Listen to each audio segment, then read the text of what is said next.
नमस्कार मित्रों, कैसे हैं आप? आइए अपने ज्योतिष ज्ञान की श्रृंखला को आगे बढ़ाते हैं और चर्चा करते हैं मेष लग्न से शुरू करके विभिन्न ग्रहों का विभिन्न भावों में क्या फल होता है, उसको जानने की कोशिश करते हैं। तो इस श्रृंखला में हमने सबसे पहला जो लग्न है, मेष लग्न, उसे लिया है और जो सबसे पहला जो ग्रह लिया है, उसे वो चंद्रमा को लिया है। चंद्रमा को क्यों लिया है? क्योंकि हमारे शास्त्रों में कहा गया है, "चक्षु सूर्यो जाता, चंद्रमा मनसो जाता।" चंद्रमा मन का कारक है और इस कलयुग में मन की उद्विग्नता, मानसिक चिंता, मानसिक वेग, मानसिक परेशानी, ये एक बहुत ही बड़ी प्रॉब्लम है। तो हम ये जानने की कोशिश करते हैं कि हम इसे कैसे विभिन्न भावों में चंद्रमा का क्या फल होता है और इसे हम अगर चंद्र जनित दोष है तो उसे हम कैसे दूर कर सकते हैं और अगर चंद्रमा शुभ प्रभाव दे रहा है तो हम उस प्रभाव को कैसे बढ़ा सकते हैं ताकि हम अपने जीवन में सुख का अनुभव कर सकें। हमने सुख के ऊपर एक पूरा वीडियो बनाया है जो हमारे चैनल पे पड़ा हुआ है, आप उसे देख सकते हैं कि विभिन्न लग्न के अनुसार सुख भाव को आप कैसे फलित कर सकते हैं और जीवन में सुखी हो सकते हैं। और जैसा मैंने कि बताया कि चंद्रमा मन का कारक है, तो आप लोग अपनी कुंडली खोल लीजिए और इस कुंडली में ये यहाँ यहाँ 1 से लेके 1 1 2 3 4 5 6 7 8 9 10 11 12, ये 12 भाव होते हैं और ये 12 भावों का कारकत्व अलग-अलग होता है। जैसे कि अगर आपकी कुंडली में चंद्रमा कहीं भी यहाँ बैठा हुआ है और 1 नंबर लिखा हुआ है, तो इसका मतलब आपका मेष लग्न है। और अगर आपका मेष लग्न है, तो ये चर्चा और ये जानकारी आपके लिए है। आप हमारे वीडियो में पूरे बने रहिए, आपको एक अद्भुत जानकारी मिलेगी और अद्भुत जानकारी के साथ-साथ आपको एक अद्भुत जो है उपाय मिलेगा, जो उपाय आपको कहीं नहीं मिलेगा। और उस वो उपाय हमारे अनुभव जनित ज्ञान से आया है, हमारे जो है सामने जो विभिन्न कुंडलियों में विभिन्न लोगों के साथ विभिन्न तीर्थ यात्राओं में जो एक्सपीरियंसेस हमको हुए हैं, उन एक्सपीरियंसेस के बेस पे हम इस जो है रेमेडीज़ को आपको बताते हैं। तो आप जो है ट्यून रहिए हमारे साथ और जानकारी हम अब शुरू करते हैं। जैसा कि मैंने बताया, चंद्रमा मन का कारक है। मन इतनी महत्वपूर्ण चीज़ है कि आप ये समझिए, मन के हारे हार है, मन के जीते जीत। अगर आपका मन वश में है, जिसे आप स्टेट ऑफ माइंड कहते हैं, तो हो सकता हो कि आप कोई कंपटीशन की तैयारी कर रहे हों और आप सफल ना हो पाएँ। तो भी अगर आपका स्टेट ऑफ माइंड सही है, तो आप वहाँ भी सकारात्मकता ढूँढेंगे। मतलब आप सकारात्मक मन के साथ हर चीज़ में सकारात्मकता ढूँढ लेंगे, इसीलिए हमने चंद्रमा को लिया है। इसीलिए चंद्रमा का शुभ होना बहुत ज़रूरी है, क्योंकि चंद्रमा को अमृत माना जाता है और आपके जीवन में अमृतत्व आए, इससे बड़ी चीज़ क्या हो सकती है। थोड़ी जानकारी और लेते हैं। चंद्रमा पृथ्वी से 23,08,000 मील की दूरी पे है। वस्तुतः ये एक उपग्रह है, लेकिन जो है एक आकाशीय पिंड है जो पृथ्वी की परिक्रमा करता है, जो खगोलीय ज्ञान के अनुसार, और इसका व्यास 2180 मील है। ठीक है? और ये एक एक परिक्रमा जो है पृथ्वी की 27 दिन 7 घंटे 43 मिनट 11 सेकंड में पूरी करता है। अब यहाँ पे आप जो है अपने सनातन ज्ञान पे गर्व कर सकते हैं कि ये चीज़ जो है, इसके 27 नक्षत्र, इसकी जो पत्नियाँ हैं, जो मतलब ऐसा माना जाता है कि पर दिन प्रतिदिन एक पत्नी के साथ। तो 27 जो नक्षत्र हैं, जो जो इस चंद्रमा जी की पत्नियाँ हैं, वो दक्ष प्रजापति की कन्याएँ थीं। और दक्ष प्रजापति ने 27 नक्षत्र जो अपनी पत्नी उनकी पुत्रियां थी, उनका विवाह जो है चंद्रमा के साथ कर दिया गया था। तो पुराणों में ये आख्यान आता है कि चंद्रमा का अनुराग अपनी एक पत्नी रोहिणी के प्रति ज़्यादा हो गया था और चूंकि रोहिणी के प्रति उनका जो है आख्यान प्रेम ज़्यादा हो गया था, तो बाकी 26 पत्नियों ने अपने पिता से शिकायत की कि वो हमें ध्यान नहीं देते हैं, जैसा कि नॉर्मल आप समाज में देखते हैं। तो उन्होंने दक्ष प्रजापति ने चंद्रमा को समझाया और ना समझने पे उनको क्षय होने का श्राप दे दिया। इसीलिए चंद्रमा 15 दिन घटता है, फिर 15 दिन बढ़ता है। तो चंद्रमा जब क्षय होने लगे, तो उस क्षयत्व को दूर करने के लिए उन्होंने भगवान शंकर की आराधना की थी और भगवान शंकर ने उनका क्षय रोग दूर किया था और फिर भगवान शंकर ने चंद्रमा को अपने मस्तक पर धारण कर लिया था। तो चंद्र मौलेश्वर हुए, सोमनाथ हुए और चंद्रशेखर हुए। ठीक है, अब आगे बढ़ते हैं। चंद्रमा कर्क राशि का स्वामी होता है। इसके मित्र ग्रह सूर्य एवं बुध हैं। ये सम होता है मंगल, गुरु और शनि से। ये सदैव मार्गी बहता है। राहु और केतु सदैव वक्री चलते हैं। सूर्य और चंद्रमा हमेशा मार्गी चलते हैं और बाकी ग्रह मार्गी और वक्री होते रहते हैं। ये चतुर्थ भाव का कारक है। काल पुरुष की कुंडली में चतुर्थ भाव माता का होता है, मनोभाव का होता है, नम्रता का होता है, संवेदना का होता है, फीलिंग का होता है, बहुत सारी नाजुक चीज़ों का होता है। तो आप समझ लीजिए कि अगर चंद्रमा आपका दूषित है या चंद्रमा आपका बहुत जो है मन बहुत ज़्यादा चलायमान है, तो आप समझ लीजिए कि आप सब कुछ होते हुए आपको सोने के सिंहासन पे बिठा दिया जाए, मलमल के गद्दे बिठा दिया जाए, आपको सारी सुख सुविधाएं दी जाए, और अगर आप चंद्रमा का दूषित है तो आप सुख सुख का अनुभव नहीं कर पाएंगे। इसलिए चंद्रमा को जो है सही करना बहुत जरूरी है। शिव आराधना जो है बहुत ही प्रभावी बताई जाती है चंद्रमा के केस में। तो आइए अब ज़्यादा देर न करते हुए हम लोग शुरू करते हैं कि अगर आपकी कुंडली में चंद्रमा प्रथम भाव में बैठा हुआ है तो क्या फल देगा, क्या शुभ अशुभ फल देगा। तो प्रथम भाव में अगर आपका चंद्रमा बैठा हुआ है और अगर आपकी कुंडली मेष लग्न की है तो चंद्रमा आपका पहले शरीर में जाति, विवेक, आकृति, मस्तिष्क के घर, मुख केंद्र और लग्न स्थान में चंद्रमा, क्योंकि ये मेष लग्न है, अपने मित्र राशि मंगल के घर में बैठा हुआ है। तो एक सामान्य फलाफल ये है कि जातक बुद्धिमान, विवेकी, सुंदर शरीर वाला, भूमि एवं मकान तथा घरेलू सुख संपत्ति को प्राप्त करने वाला होता है। साथ ही साथ इस भाव में स्थित चंद्रमा सातवें भाव से अपनी सातवीं दृष्टि से सप्तम भाव को देखता है। तो स्त्री, व्यवसाय, विवाह के स्थान को तथा मित्र, क्योंकि ये शुक्र का घर है जो उसके मित्र का घर है, कि तुला राशि पे दृष्टि डालता है। अतः जातक को स्त्री एवं व्यवसाय के संबंध में भी सफलता एवं प्रसन्नता प्राप्त होती है। तो ये तो प्रथम भाव का फल हुआ। अब आइए जानते हैं द्वितीय भाव का फल। अगर चंद्रमा आपकी कुंडली के द्वितीय मतलब धन भाव में बैठा हुआ है तो ये धन और कुटुंब का भाव होता है। यह वृष राशि का है। यहाँ चंद्रमा उच्च का होता है और ये भी शुक्र का घर है। इसके प्रभाव से जातक बहुत धनी एवं जमीन जायदाद वाला होता है तथा धन एवं कुटुंब के स्थान में मित्र, क्षेत्रीय शुभ ग्रह चंद्रमा की उपस्थिति के कारण जातक के कुटुंब की वृद्धि होती है, मतलब कुटुंब उसकी तरक्की करता है। वो पुत्र, पुत्री, धन धान से परिपूर्ण होता है। और जो है जातक को अपनी माता से थोड़ा सा कहीं ना कहीं यहाँ पे कमी का अनुभव होता है। तो ये तो द्वितीय भाव का फल हुआ। अगर जातक तृतीय भाव में बैठा हुआ है जो भाई, सहोदर और पराक्रम का घर है, तो यहाँ पे मिथुन राशि होती है जो उसके जो है मित्र बुध की राशि है। तो यहाँ पे भूमि, मकान आदि का सुख प्राप्त करता है, आनंदमय जीवन व्यतीत करता है। यहाँ से चंद्रमा सातवीं दृष्टि से भाग्य भाव को देखता है जो उसके मित्र गुरु की राशि है। तो वो भाग्य, धर्म और विद्या से सुखी रहता है, धर्मात्मा होता है, दानी होता है, उदार स्वभाव वाला होता है, सौभाग्यशाली होता है और मनोबल संपन्न और यशस्वी होता है और जीवन में भाग्य से सफलता प्राप्त करता है अगर आपका चंद्रमा यहाँ पे है। अब चंद्रमा अगर यहाँ पे चतुर्थ भाव में जो कि कालपुरुष की कुंडली में उसके कारक का भाव है और चौथा भाव भूमि, सुख और संपत्ति के घर में अगर सुक्षेत्री होकर बैठा है तो जातक माता, भूमि, मकान, संपत्ति के विषय में पूर्ण सुख प्राप्त करता है। उसके पास मनोरंजन के विभिन्न साधन रहते हैं। ऐसे भाव में बैठा हुआ चंद्रमा अपनी सातवीं दृष्टि से दसम भाव को देखता है जहां मकर राशि है जो शनि का घर है। दसवां घर पिता, राज्य, व्यवसाय तथा मान प्रतिष्ठा का है। अतः चंद्रमा की इस दृष्टि के प्रभाव से जातक को अपने पिता से कुछ वैमनस्य बना देता है। राजकीय कार्य सम्मान के क्षेत्र में थोड़ी बहुत त्रुटि देता है। कुल मिलाकर ऐसी चंद्र स्थित वाला जातक पिता से कुछ वैमनस्य रखने वाला, माता से सुख प्राप्त करने वाला तथा धन, संपत्ति, कुटुंब, सुख एवं आनंद भोग को प्राप्त करने वाला होता है।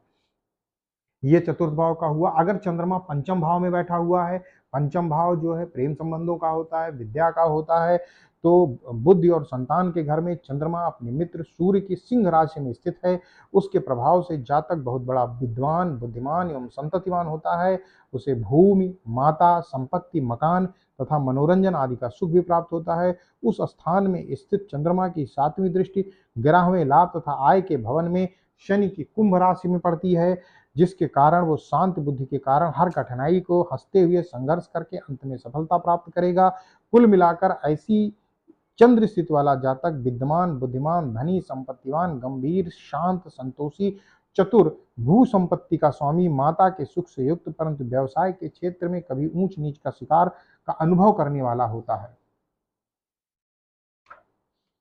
छठे भाव, अगर चंद्रमा छठे भाव में हो तो छठा भाव शत्रु, रोग, पीड़ा के घर में चंद्रमा अपने मित्र बुध की कन्या राशि में बैठा हो तो इसके प्रभाव से जातक के घरेलू घरेलू वातावरण में अनेक प्रकार की कमियां, अशांतियां बनी रहती हैं, परंतु अपने शत्रु पक्ष में वो शांति का अनुभव करता है। बड़े बड़े संघर्षों, कठिनाइयों, विपत्तियों और संकटों पर अपने धैर्य एवं विनम्रता के बल पर विजय प्राप्त कर लेता है। षष्ठ भाव स्थित चंद्रमा की सातवीं दृष्टि 12वें भाव शनि के भाव पर पड़ती हैं। 12वें स्थान में मित्र गुरु की मीन राशि होने के कारण जातक अच्छे कार्यों में अत्यधिक व्यय करता है तथा अपने जन्म स्थान से दूर के बाहरी स्थान द्वारा सुख एवं लाभ को प्राप्त करता है। ये छठे भाव की वृद्धि। अब सातवां जो भाव पत्नी का है, पार्टनर का है, सातवें में स्त्री, व्यवसाय, विवाह आदि के भवन में चंद्रमा अपने मित्र शुक्र की राशि में स्थित होता है। उसके प्रभाव से जातक को सौंदर्य, भोग, विलास तथा स्त्री सुख की प्राप्ति होती है। साथ ही भूमि, संपत्ति एवं व्यवसाय के मार्ग में भी सफलता मिलती है। सप्तम भाव स्थित चंद्रमा की सातवीं दृष्टि शरीर तथा विवेक के प्रथम भाव लग्न पर पड़ती है। वहां चंद्रमा के मित्र मंगल की राशि होने के कारण जातक को शारीरिक सौंदर्य, सुख और मनोरंजन एवं यश, सम्मान आदि निरंतर प्राप्त होंगे। अष्टम भाव मृत्यु का भाव होता है। आठवें मृत्यु, व्याधि, संकट, चिंता, पुरातत्व के घर में अपने मित्र मंगल की वृश्चिक राशि में बैठे हुए नीच, यहाँ चंद्रमा नीच का होता है, नीच चंद्रमा के प्रभाव से जातक के माता संबंधी सुख में कमी आती है। भूमि संबंधी अचल संपत्ति की भी हानि का योग बनता है। ऐसे ग्रह स्थिति वाले जातक को आयु के संबंध में भी थोड़ा संकटों का सामना करना पड़ता है। उनके दैनिक जीवन में विभिन्न प्रकार की कठिनाइयां उपस्थित होती हैं। घरेलू सुख शांति में कमी होती है और जन्मभूमि से बाहर जाकर भी रहना पड़ता है। परंतु इस भाव में बैठे हुए चंद्रमा की सातवीं उच्च दृष्टि जो है धन, कुटुंब, राज्य के द्वितीय भाव में पड़ती है, यहाँ से शुरू करके यहाँ पे। तो इस कारण जातक को धन संबंधी योग निरंतर प्राप्त होते रहेंगे। वो सुख तथा शांति का उपार्जित करने के लिए विशेष मनोयोग के साथ निरंतर प्रयत्नशील भी रहेगा। अब नवम भाव आ जाइए। नवम भाव भाग्य का होता है। नवें भाग्य, धर्म, विद्या, तीर्थ आदि के त्रिकोण स्थान में अपने मित्र गुरु, चूंकि धनु राशि का स्वामी गुरु होता है, बैठा हुआ चंद्रमा अपने प्रभाव से जातक को प्रबल बनाता है, उसे माता, भूमि, संपत्ति का सुख प्रदान करता है। चंद्रमा चूंकि मन का कारक है और नवें धर्म स्थान में बैठा है, इसलिए ऐसे जातक का मन धर्म कर्म के कार्यों में विशेष रूप से लगा रहता है, तीर्थ यात्रा करता है। नवम स्थान में बैठा हुआ चंद्रमा अपनी सातवीं पूर्ण दृष्टि से तीसरे भाव को देखता है और मिथुन राशि वाले पराक्रम एवं भाई के स्थान को देखने के कारण भाई बहनों का सुख भी देता है और पराक्रम में उसके निरंतर वृद्धि होती रहती है। अब आइए दशम भाव। दशम स्थान राज्य, व्यवसाय, पिता तथा मान प्रतिष्ठा के केंद्र स्थान में शनि की मकर राशि में बैठे हुए चंद्रमा के प्रभाव के कारण जातक का अपने पिता से वैमनस्य रहता है, उसे राज्य में सम्मान की प्राप्ति होती है। अपने परिश्रम एवं मनोयोग द्वारा व्यवसाय में सफलता भी मिलती है। इस भाव में बैठे हुए चंद्रमा की पूर्ण दृष्टि चतुर्थ भाव में पड़ती है, जिससे माता सुख, भूमि, संपत्ति का सुख उसे बहुत ज्यादा प्राप्त होता है और अतुलित धन संपदा का वो धनी होता है अगर चंद्रमा यहाँ से बैठ के चतुर्थ भाव को देखे। अब आइए एकादश भाव, लाभ भाव। एकादश लाभ, आय, संपत्ति तथा आयु के घर में शनि की कुंभ राशि में बैठा हुआ चंद्रमा अपने प्रभाव से जातक को सुख पूर्वक आय के साधनों में कुछ असंतोष एवं कठिनाइयां देने वाला होता है। फिर भी ऐसी चंद्र स्थित वाला जातक अपने मनोबल के प्रभाव से आय के साधनों में वृद्धि करता हुआ तथा सुखी जीवन बिताता है। इस स्थान पर बैठे हुए चंद्रमा को सातवीं पूर्ण दृष्टि अपनी मित्र राशि सूर्य की सिंह राशि पे पड़ती है। यहाँ पे पांचवां स्थान विद्या, बुद्धि एवं संतान का है, तो इसके प्रभाव से जातक का संतान पक्ष प्रबल होता है, उसे विद्या तथा बुद्धि के क्षेत्र में उन्नति प्राप्त होती है। द्वादश भाव व्यय का भाव।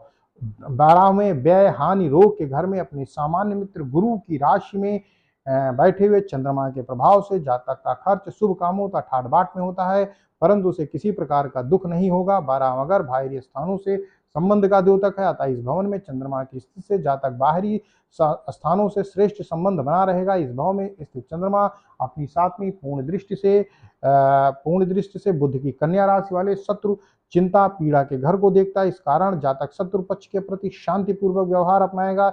इस प्रकार के झगड़े झंझटों में बुद्धिता एवं संतोष से काम लेगा। ये तो चंद्रमा के विभिन्न भावों में बैठे रहने का फल हुआ। अब आप ये समझ लीजिए कि अगर चंद्रमा के बलाबल के कारण ये प्रभाव बदल सकता है। इसके चंद्रमा के ऊपर किन ग्रहों की दृष्टि है उसके अकॉर्डिंग ये प्रभाव कम ज़्यादा हो सकता है, या चंद्रमा किसी ग्रह के साथ युति बना के बैठा है, दृष्टि संबंध बना के बैठा है, तो भी प्रभाव थोड़ा कम ज़्यादा हो जाएगा। अंश बल क्या है उसका भी विचार करना चाहिए, लेकिन एक सामान्य फलाफल ये है। अब मान लीजिए कि आप समझते हैं कि चंद्रमा बैठा हुआ है, अच्छा फल देने वाला है, या चंद्रमा मान लीजिए किसी विपरीत ग्रह से दृष्ट है, अपने शत्रु ग्रह से दृष्ट है, और आप चंद्रमा जनित दोष से पीड़ित हैं, या मान लीजिए ग्रहण दोष है, राहु की दृष्टि पड़ रही है, केतु के साथ बैठा है, तो आप उसको कैसे जो है पॉजिटिव कर सकते हैं और चंद्रमा के शुभ फल को प्राप्त कर सकते हैं। तो आप समझ लीजिए कि आपको 2-3 उपाय करने पड़ेंगे। तो सबसे बड़ी चीज़ है, चंद्र दोष के लिए शिव आराधना की जाती है। तो एक शिव आराधना के लिए चंद्रशेखर अष्टक है। चंद्रशेखर अष्टक का निरंतर पाठ चंद्र जनित दोषों को दूर कर देता है। भगवान चंद्रशेखर, भगवान सोमनाथ, भगवान चंद्रमौलेश्वर, भगवान शिव की आराधना चंद्रमा के नामों के साथ करिए, तो आपको जो है शुभ संबंध, शुभ फल प्राप्त होगा। भगवान शंकर का दुग्ध से अभिषेक करिए, खीर का भोग लगाइए।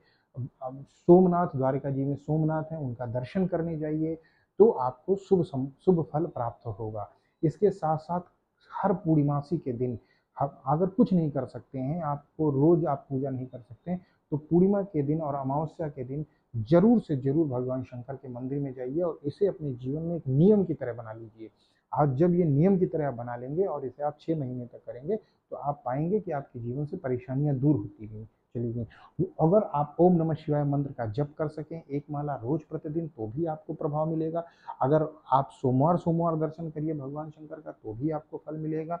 और रत्न अगर आपको पहुंचना है, पहनना है, चंद्रमा का मोती होता है जो बहुत महंगा रत्न नहीं है, तो अपनी कुंडली को किसी योग्य ज्योतिषी से आप जरूर दिखाएं और उनके परामर्श से ही पहने, क्योंकि रत्न अमृत भी है और रत्न जहर भी है। अब आप इन सब उपायों को अगर प्रयोग में लाएंगे, तो आपका जो है कल्याण होगा। वो भी कहा गया है, जगदात्मा महेश पुरारी, जगत जनक सबके हितकारी, गुरु पितु मातु महेश भवानी, प्रणवो दीन बंधु दिन दानी। मतलब भगवान शंकर और माता पार्वती गुरु भी हैं, पिता भी हैं, माता भी हैं। मैं उनके चरणों में प्रणाम करता हूँ, वो हमारा कल्याण करें। तो जो भगवान भोलेनाथ हैं वो देवों के देव महादेव हैं, जो शिवलिंग में है, यत पिंडे तत् ब्रह्मांडे।